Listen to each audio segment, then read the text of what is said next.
So I've been digging up some dirt in a ditch over there that's a spillover ditch from the irrigation canal.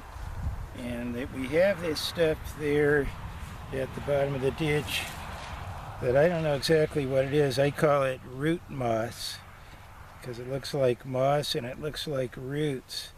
It's very spongy. I'm sure it will soak up a lot of water and hold water. And it lies in between some dogwoods and rosehip bushes, a little bit of willow around there. I don't know or think it's connected to those. It might be. I'll have to ask somebody who knows what this stuff is. So it's mixed in with the very rich soil out of that ditch. Below the soil sits some clay. So I stop digging when I hit clay, and we just bring them over by wheelbarrow loads. I don't have a tractor, and I try to avoid the use of the petroleum-based little hand tiller or any of those kind of machines. So I will show you what we're doing here. Just once you get this, and we put it right on top of the ground. No digging holes to get started. You just start at ground level because we're trying to make them tall enough so that we don't have to bend over too much. And that way you're not wasting any material down below the ground and making it taller. So once you get it wide as you want it, after you make your pile of sticks, and we use cottonwood and birch as I said before, then you start building these shelves for terraced erosion avoidance. As you can see, we started building shelves here, and in that one over there you can see I've gotten a bit farther than this one, and I'll show you the technique. Tamp it down as you go, and tamp these side walls. You can see it's a mixture of that root moss and rich soil. And it's like sculpture. You're just shaping this shelf as we go.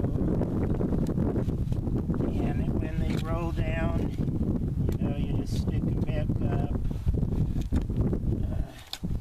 And eventually you have a nice bench like you see over there, which I'll build up.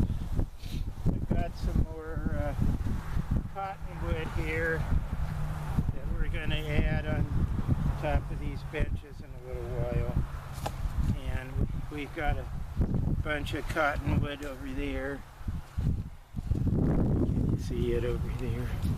I can't tell if I'm seeing it or not. I guess I am. It's past that water stand. Which way is? There we go. Okay. And we get these sticks a little bit at a time. Well, from different spots along the river.